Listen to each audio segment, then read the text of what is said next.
To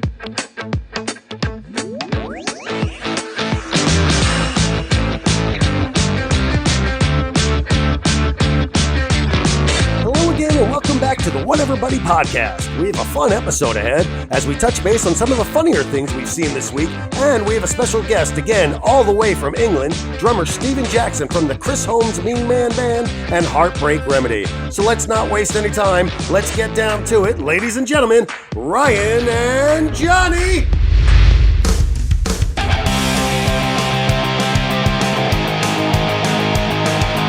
Well, let's talk about it. Let's get into it.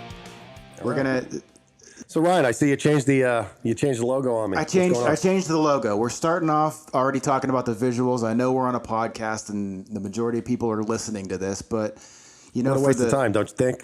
It is. But you know, on episode 1, your boy had a hard time reading it, so I decided. Sorry, didn't mean to interrupt. You didn't interrupt. I stopped talking. I do that from time to time. Well, my question to you is going to be this now. Yeah. Compared to episode 1, on episode 1, if you did see our video version of episode 1 by chance, our logo was on the screen, right? Yeah, so it's the same logo. I just made the text bigger. Okay, so are you going to use that one on this one? I think I'm going to switch it up. I think I'm going to keep everybody guessing. Man. Look, I guarantee there's at least one person out there that's going to go, I'm going to watch episode 3 to see what other logo they're going to use. I mean, that's cool and all, but there's at least one person out there. This one, not this one, because this one's just, of all of them, it's the boringest. But it's the same logo. Oh, it is, minus the flash. You know what you just did? You just went to McDonald's and ordered a hamburger like I do. Meat and bun only. Way to start a podcast with nothing but visuals, Ryan and Jonny. Way to go, guys. Well, killing it. We're gonna keep it. Let's keep it to the same theme of like trying to create a visual and over an audio situation. YouTube channel, by the way, if you didn't know, to go check us out. What Everybody Pod. I was going through Google the other day, Ryan Harris, and I stumbled upon something that I thought was quite interesting. If I'm correct, it's the Google building or the Amazon building. Oh, the Amazon building. I heard about this. Do you have it? Yeah. Pull it up. Yeah. It looks like poop. You ever see the poop emoji? They designed the poop emoji and then they designed their building after it. It's their headquarters. Amazon's new Virginia headquarters building compared to a poop emoji. Why would they do that? Nobody in this company said, hey, boss, may not be a good idea, bro. Yeah, why would they do that? I mean, it's just a concept. That building, that's just a concept of the building. Well, it says new Amazon 8 headquarter to Helix Tower. New proposed headquarters. Proposed headquarters. So they didn't build it yet. They're not going to. Why would they do that? They're not going to build it. Why would they propose that? How does that even get past the dude's boss, who's the guy doing the dirty work? You know what I mean? HQ2 Helix Tower. It's like, why don't you just call it what it is, man? It's an ice cream cone. Or you know the Dairy Queen cone. Dude, same time. Just imagine the chocolate dipped Dairy Queen cone, and that's basically what we're looking at. It could either be that or a poop emoji. But man, if you were to look at this and like let's say for shits and giggles, no pun intended, maybe a little. Do you think they intentionally made just the tip taller than all the other buildings? Is it? It's taller than all the other buildings by just that little swirl at the top. I mean, but right here you can't really tell because this building's further back. I feel like that photoshopped picture is perfectly to scale. Yeah, but this is not. It's not next to it. It's back. See what I mean? Like it to me that could be a taller building. So maybe my depth is off. Well, your depth's only off because it's deeper in the picture. That's why its eyes are smaller. You had every opportunity to have an intelligent, insightful statement. And what you said was, the depth is off because it's deeper. It's kind of like, let me sum up your summary. Let me sum up your summization. This is great. As the listeners will learn as time goes on. Hold on, time out. Use your words. As time goes on, I think our listeners are going to figure out that naturally we're going to have what we'll probably call them Buddhisms. You know what I mean? It's just like if you have a friend, his name's Bill, and he does the same weird shit all the time, and or he just has his little things that are him, we call them Billisms. Here we call them Budisms, and that would be something along the lines of like, let me sum up your summary, like from the first episode. Yeah, we're gonna make up a lot. We're gonna make up a lot of words here. It's okay. I mean, Budism is very stupid sounding, so I don't agree with that at all. But I like the idea. Okay, or whateverisms. It's got to be associated spontaneous with our show, right? Okay. We'll make up a word for what it means when we make up a word. Making up words. What else we got over here? Anything else? They built a building based off of multiple emojis. A poop emoji, an ice cream emoji, and a Christmas tree emoji. That's the third emoji right there, because that's a straight up Christmas tree. That's funny, though. What about the kiss emoji? That would have been a better building. iHeartRadio. Look at that. They use iHeartRadio's new building is the kiss emoji. Dude, right? This Illuminati shit's real. Do you think Apple was in on this? They're like, we're going to screw them. We're going to get in their heads with the poop emoji. We better not let the people in the know that we know. Our second podcast. Welcome the people to the podcast. People to the podcast. Featuring poop emoji.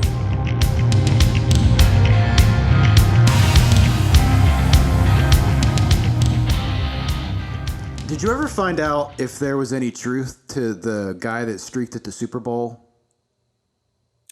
I've heard that it's not true, and there's a couple of debatable things here.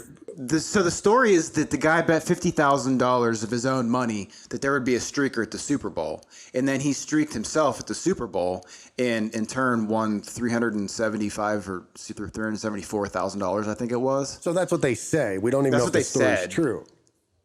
There's no. Well, listen, and also, he didn't really streak. No bookie's going to take the bet. He didn't bet this in Vegas.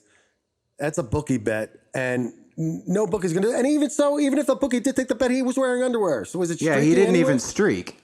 I mean, yeah, I don't know. He ran onto the field, but. Have you ever heard of Mark Roberts? Sure haven't. Who's that? This dude is crazy. He has done more streaks in the world than anybody else. Over 500 of them. I've heard of him. I didn't know that was his name. Yeah, and he's from England. How many? 506. Our next guest is from England. Maybe he knows him. They're both from England. They got to know each other. Yeah, right? It's a small country. It's like an island. It's the size of Pennsylvania. He streaked at 563 events. As of 2018, 565 times in 23 countries. But not just that, dude. It's like things like the Super Bowl in 2003, rugby sevens, whatever that is, in Hong Kong, the Olympic Games, tennis matches. How many times do you get arrested for that? I mean, I think so. Like, it's indecent exposure. Also see public nudity, streaking, Jimmy jump. What's a Jimmy jump? How many times has this guy been arrested? Let's Google that. Mark Roberts. Arrest. I want to know what a Jimmy jump is. Mark Roberts, streaker arrest. That didn't quite get the results we wanted. Oh boy. A lot of strange looking guys named Mark Roberts and been arrested. Is this him? Look at him. This is great. Look at this guy. What's he doing? Jumping over? What's that Mr. Bean guy? He looks like such a googly Brit. What's he put on himself? Oh man. Oh, look at that dude. Oh, this guy has sponsors. He has a website that's iStreak.com. He wears balloons over his balls. We got to hit this guy up for some sponsors. They're carrying him out. They're carrying him out dick down, dude. Yes or no question to the guy in the black and yellow. Yes or no question? Yes or no question, buddy. You carrying him dick down? Balls flapping on. Hey, man. They got one guy for each arm and leg. They ought to have a guy for... For those at home listening and not watching, we're looking at a picture of this Mark Roberts fellow. He'd be a fun guy to have a beer with. Look at him. He's a goofball. Do you think the police are rough with him? Like right here, this guy, Streaker hits the dog show. That's fucking amazing. Dog show. I think there's different levels of security. I think if you streak at a dog show, you're not as likely to get taken to the house as if you streak at the Super Bowl. Yeah. Wow. What a goofball. They blurred out his balls in the wind. I feel like they used an excessive amount of blur. That man doesn't need that much blur. Look at this guy just laughing. He's like, he's like dick and balls. Yeah. Oh man, his butt isn't. He doesn't got a very nice looking butt. You know, he should do some working out if he's going to be doing this. I guess that's part of the charm. Is like, look, that's part of the funny. Look ugly naked on top of it. That's part of what makes it funny is that he's built not so well. I've been paid $1 million. He's been paid $1 million. We spoke with the legendary streaker Mark Roberts to find out how to run the police through. This is great. It's only 2 minutes. There's that same picture. Yes or no question, officer. Listen. Hold on that picture. Click that X. Listen, once again, we're on a podcast and we understand that the majority of people are listening, but using only your words, tell me what stands out about this picture. Hold on. I'm trying to zoom in on his junk. I'm trying to zoom in on it. He's got like a turtle shell. He packed his lunch for the Super Bowl. Look at his face. He's like, yep, here we go again. He's like, yep, I did it. Listen, okay, I'll tell you this.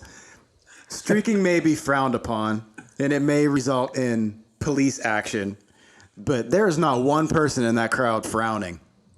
No, this guy isn't too happy. He's like, ugh, let me look at my book. This guy, he ain't happy. That guy's loving it. That guy's loving it. The guy in the middle with his hand on his cheek. Every lady there has a smile on her face. Every last one of them. I keep going back to this lady. The lady in the yellow is taking a picture. Yeah. Well, so is this lady. That guy right now has 1, 2, 3, 4, 5 cameras. Oh, and right here, right there. 6 cameras. This lady doesn't look very amused. She's like, I'm not going to look. I'm not looking. My glasses hide the fact that I really am looking. The lady in the brown jacket is putting herself out there. This guy's like, my wife. The guy with the white hat that you just looked at, he's still watching the tennis match. All the ladies are laughing. Mark Roberts does not disappoint. No, he does not. We should ask Steven if he knows who Mark Roberts is.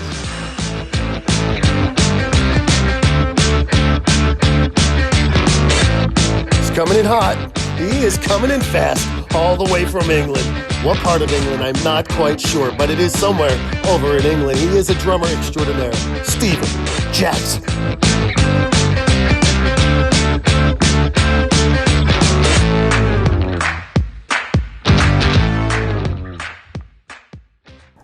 Loosey-goosey, silly fun time. Yes, to be had. Steven Jackson.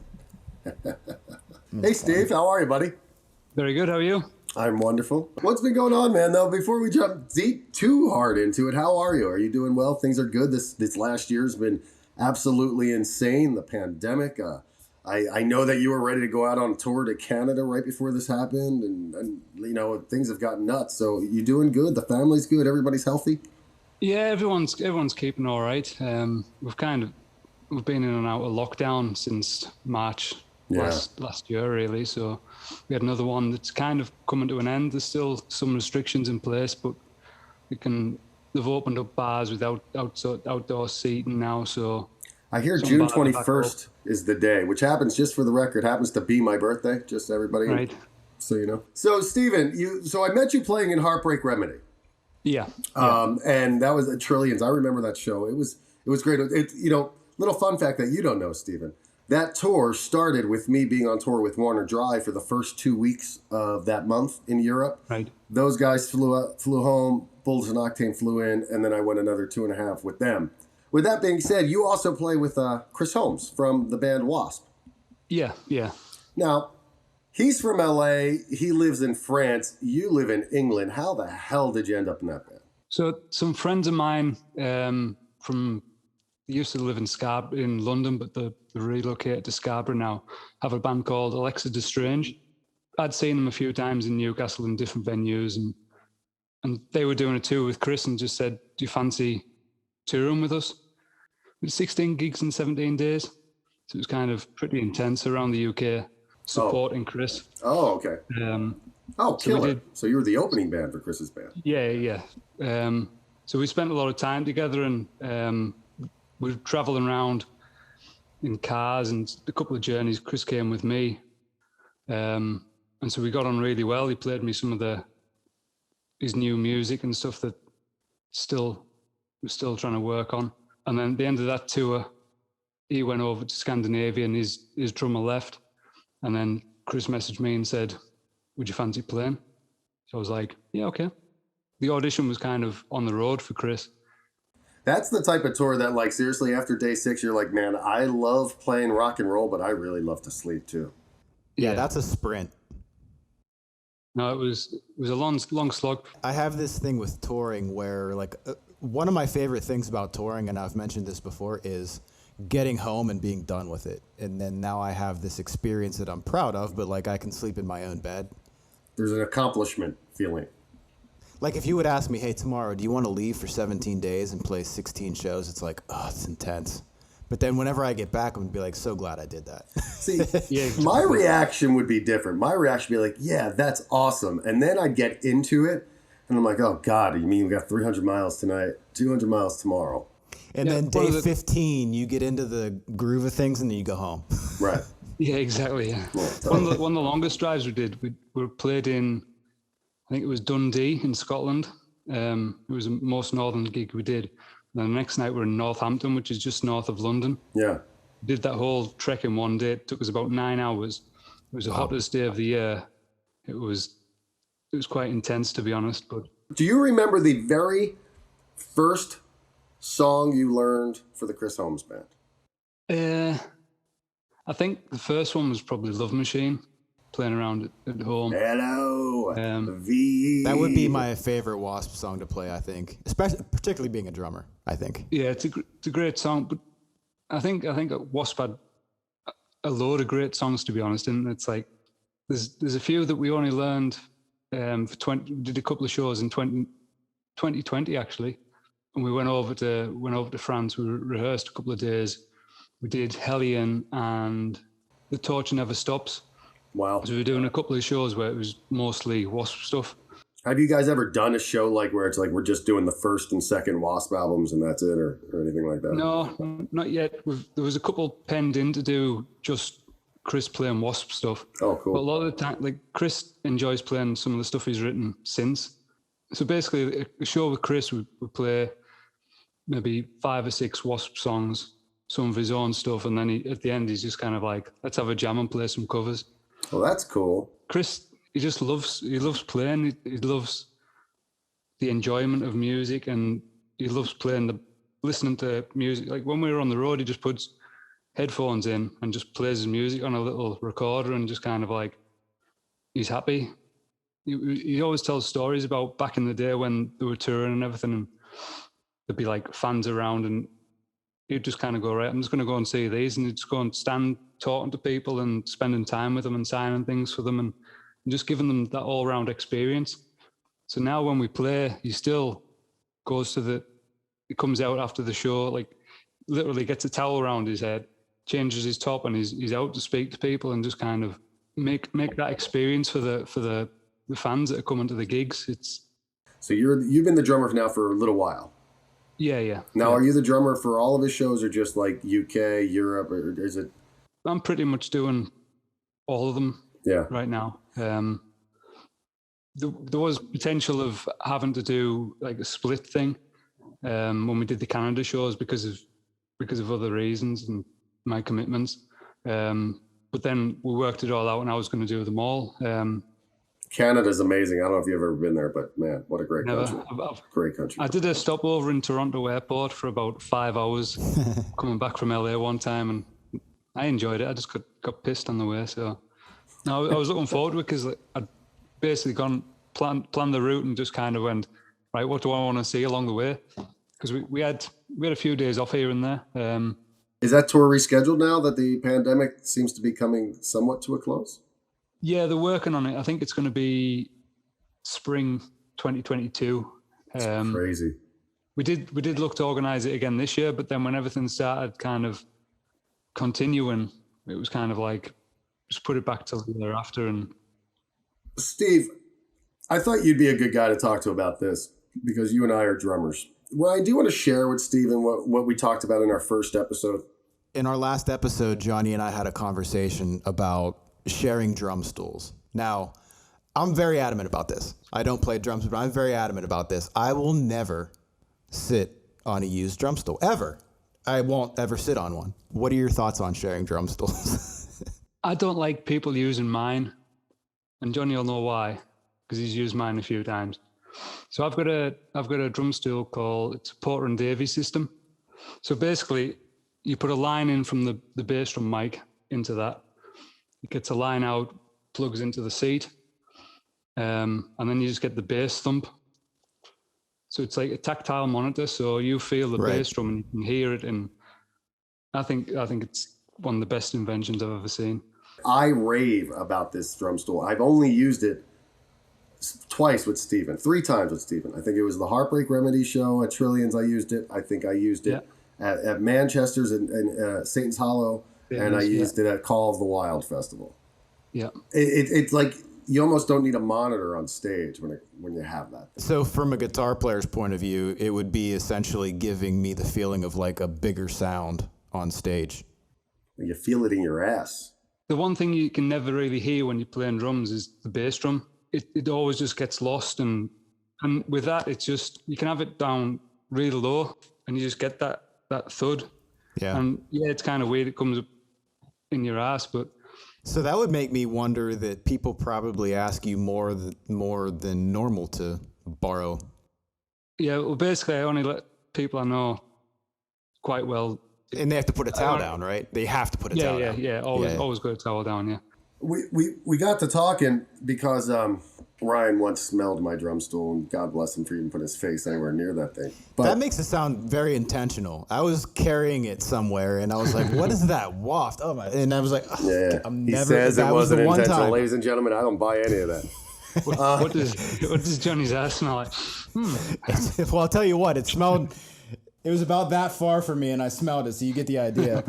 But the thing is, I always have a towel down, so every now and again I do wash it. But then there's been times when I've kind of like been so busy that I haven't washed it for a little while, and then I'll take it off, and you do get that whiff. And Yeah, you have 16 shows in 17 days. You don't have a whole lot of extra time to do laundry. You pick the towel up and it's got a hole in the middle, and it's just kind of like, oh shit, just rotting away. That's just classic. Okay, crazy. Yep. Okay, where am I at here? Hey Ryan, do you want to talk to him about some of our fun games that we want to do? Yeah, so we're gonna do a thing where we'll just throw a topic at you. Say the first thing that comes to your mind. Okay. Okay, and keep in mind, you have less than 5 seconds. It's like, boom, whatever comes first, say it. Favorite city you've been to on tour? Edinburgh. I love that answer. Me too. Great. I love it. I love it. Guitar players, good buddies of yours or a necessary evil? Yeah, necessary evil. It's consistent. It's consistent. I love it. I do too. First drummer to come to your mind? Tommy Lee. My man. Okay, so Steven, I visited your Instagram and you seem to be a man that likes his food. If you could only eat one thing on tour for the rest of your life, what would that be? Sausage. Why? I don't know. You can mix it up with sausage, can't you? You can have pork and apple. You can have Cumberland sausage. So it's your way of eating one thing, but it's more than just one thing. But yeah, you can kind of do a lot of good with it. In January, Chris Holmes just put out a documentary called Mean Man. Is he in fact a mean man? Chris is a really lovely guy. As I say, he'll talk to people for hours and kind of chat and kind of get to know them. And there is no real mean side to him that I've ever seen. Maybe in the 80s, maybe there was, but... So as I just mentioned, I did a little bit of checking into your Instagram page. Now, the majority of people listen to podcasts, but we also have a video podcast. So for those listening and not watching, we're going to pull up a series of photos, and I want you to describe them in enough detail that every single listener will know exactly what's going on here. Okay, let's talk about this guy here. What's your fascination with sausage anyway? He just said it's his favorite food. Yeah, it's just... There's a favorite food, but you don't see me taking pictures with like spaghetti and meat sauce. You know what I mean? Like hugging spaghetti and meat sauce and shit. What else do you do when you see a sausage that big? I'll defend you here. I have pictures of myself with ice cream. It's basically that identical picture, but it's an ice cream cone. And I was in Finland. Where were you here? Germany? Manchester Christmas market. Manchester. So do you live in Manchester? Is that where you're located? No, I live about two hours north of Manchester. That's near Scotland, huh? Yeah, so I'm kind of probably about 45 minutes from Scotland. Oh, wow. All right, next picture. On to the next. Ricky Bitch. How do you know Ricky Bitch? Just met him from being at gigs in and around LA. I can't think when we met. I've just known him the whole time. That's my exact same story with Ricky. It's like, I don't remember where I met him, but I just know that as long as I've been in LA, I knew him.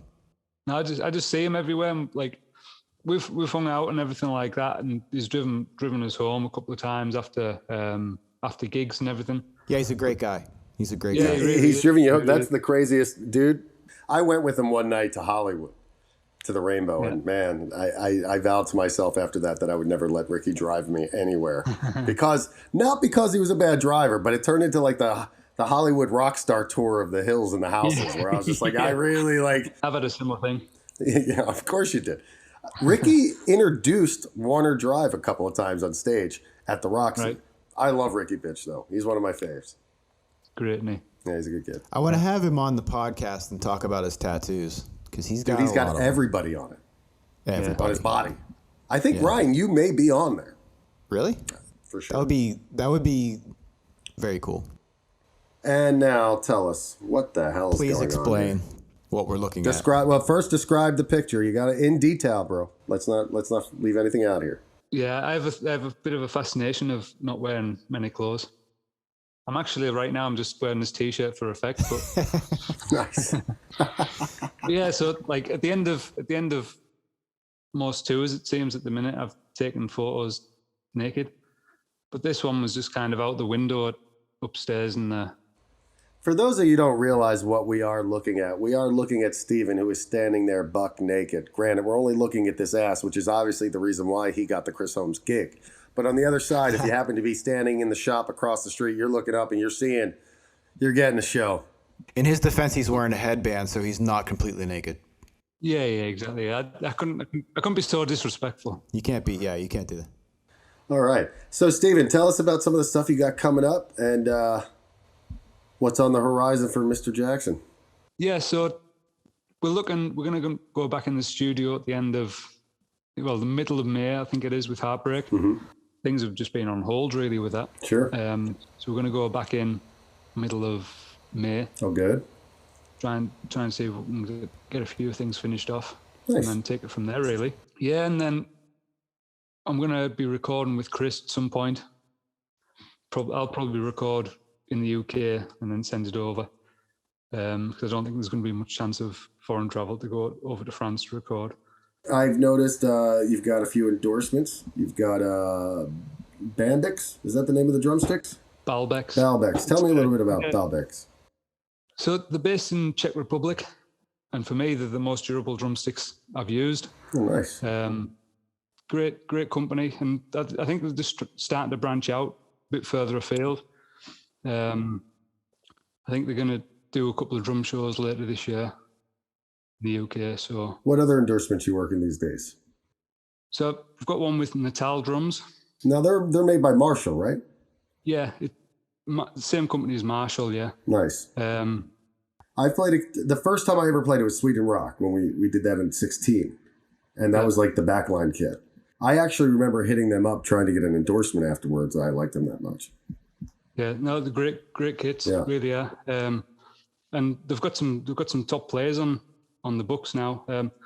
Great kits and durable, and you can take them on the road. And that's awesome. Hey, Steve, I want to thank you so much for coming on and being here with us. I look forward to seeing you. I hope if I am there in August, I hope that you are at Hard Rock Hill. That would be I'm due to be. I'm due to be at the minute. Nice. Nice. Are tickets still available for that thing, or is that thing sold out? I think it's sold out because it was obviously last year's event that's been rolled over. So, and I know that was sold out. Whether there's any returns or anything like that, but as far as I know, I think that's it.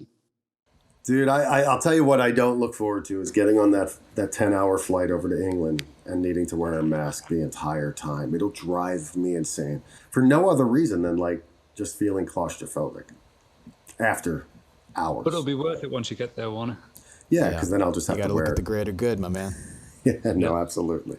Absolutely. I'll just put a straw underneath and just drink shit the whole time. Awesome. Well, Steven, thank you so much, brother. You're the man. And I look forward to hearing the new Heartbreak Remedy. I look forward to seeing you get back out on the road again. I enjoyed thoroughly seeing you in the Chris Holmes documentary. And thanks for all the good insight on all that stuff, man. Rock and roll is a crazy journey. And once again, we always talk about our travels and the cool stuff that comes out of it. And once again, here's another a great example of that, of me meeting Steven getting to meet Ryan through my travels. This all's great. Well, thank you. Say hello to everybody. Say hello to Vicky for me if you see her. Yeah, that'd be great. And I'll see you soon, man. If I don't see you in August for some reason, I know that I'm coming back over early in the beginning of next year. So I will see you soon enough, my brother. Thanks for joining us, man. It was a pleasure to meet you. No, thanks. Yep. Cool. See you later, brother. See you both later. Bye. Bye-bye. Man, that was fun. Steven, thanks again out there in England land for joining us today. We had a good time. We got a good insight on sausages. Lots of sausages. Sausages seems to be a theme. Ryan, is there any other themes that you seem to be seeing around here? Our podcast continues to be about two things: English people and drum stools. Right. And sausages. Second English guest. We're totally legitimate. We're a totally legitimate podcast. Completely legitimate. We've had 2 English accents on our podcast. Now we need to push some more credibility. So I think our next guest should be from Kentucky. Completely out of them. Antarctica. All right, man. Hey, I'll catch up with you later on. Yeah, buddy. Have a good week. And everybody else, thank you for joining in. We will see you next week on the Whatever Buddy podcast. See you later.